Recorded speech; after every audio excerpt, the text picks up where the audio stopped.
even something essential for life can become harmful if the dose is wrong.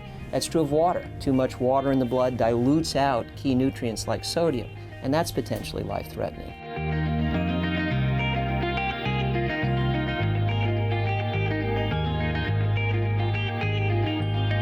I think it's absolutely crucial for all of us, whatever form of therapy we're thinking about, to remember the words of Paracelsus, who's considered the founding father of toxicology.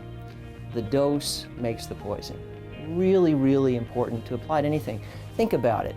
Oxygen in excess is toxic to the body. In fact, it's one of the most toxic things. It basically causes us to rust. And if you get 100% oxygen, you'll be dead within a very short span of time, just a few days. So even something essential for life can become harmful if the dose is wrong. That's true of water. Too much water in the blood dilutes out key nutrients like sodium, and that's potentially life-threatening. Too much iron actually increases oxidation in the body and accelerates that rusting process. It's toxic to the liver. So there's no question that for anything we put into the body, dose matters.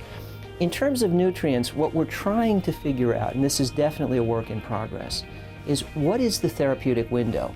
Most of the dietary guidance we get, like the dietary reference intakes or the RDAs that are familiar to everybody, are really about preventing deficiency.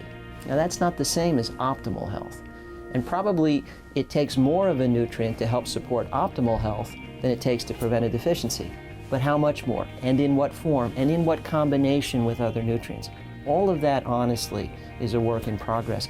The one thing we know for sure is that assuming your body is basically healthy and you're absorbing nutrients right, an optimal diet, a diet of foods close to nature, vegetables, fruits, whole grains, nuts, seeds, the usual suspects, that will support lifelong good health and help prevent all chronic disease and slow down the aging process and make you look better, all that good stuff. We're guessing when we try to take the active ingredients from a healthy diet and infuse it through a syringe.